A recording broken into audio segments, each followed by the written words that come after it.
د افغانستان کانونه هغه ملي شتمني ده چې تر اوسه پورې یا زورواکان مبیع کړی د حکومت مخالفین او یا هم عام وګړي ترې په ناقانونه توګه ګټه اخلي. د افغانستان د کانونو وزارت د معلوماتو له مخې دغه هېواد په سیمه کې د نادرو منرالونو، طبیعي زیرمو پراخې سرچینې لري او که چیرته په قانوني، مسلکي او سمه توګه استخراج شي، اغیز به یې د هر وګړي په ژوند کې په زغرده څرګند شي.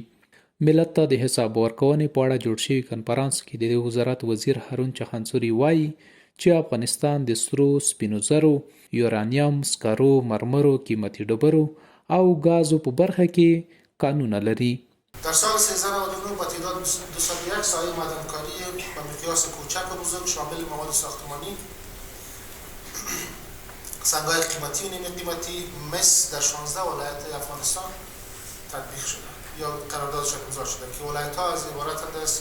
سمنگان، بامیان، لغمان، کابل، پروان، بلخ، پکتیا، ننگرهار، بغلان، هرات، پنجشیر، میدان وردک، خوست، قندهار، بامیان و کاپیسا. این پروژه د اونجا تثبیت شده.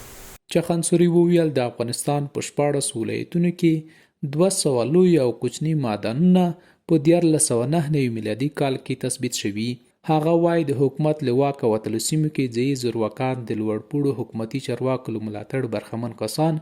او د حکومت مخالفین د کانونو په استخراج کې تر ډیره پورې ښکیل دي. رسمی سازی معدنکاری غیر قانونی په تیرو تقریبا 8 میاشتو کې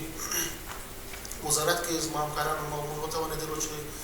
د شورای امنیت په همکاري، د امنیت ملي په همکاري، د محلي ادارو په همکاري، د ولسوالانو په همکاري تقریبا 215 ساحې تشخیص کړو چې غیر قانوني معدنکاري پکې جریان لري. د دو ساحو لپاره مکمله تطبیقي پلان شته، عملیاتي نظامي پلان هم په نظر کې شته چې زه فکر کوم اوس قبل د وخت وي چې جزئیات سره شریک کړو. د مسؤلیت د تطبیق لپاره همدغه باندې زه اتفاق کوم چې ساحې تشخیص شوي دي او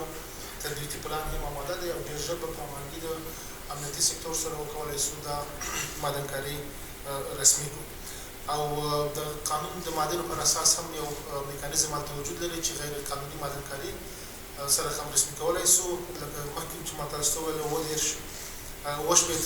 پروژې چې اوس آماده و اعلان دي، په هغو کې 1 غیر قانوني او چې اوس قانوني کېږي انشاءالله. خو پر دې سربیره هم افغانستان تر اوسه پورې د کانونو د استخراج په برخه کې کوم واضح ستر ګام نه دی اخیستی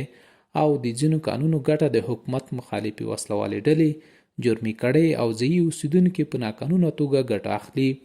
تر اوسه پورې د افغانستان د طبیعي زیرمو د ارزښت په هکله بېلابېل اټکلونه شوي دي، خو د امریکا متحده ایالاتو د یو وروستي سروې له مخې د افغانستان د طبیعي زیرمو ارزښت تر $1 تریلیون هم ډیر دی.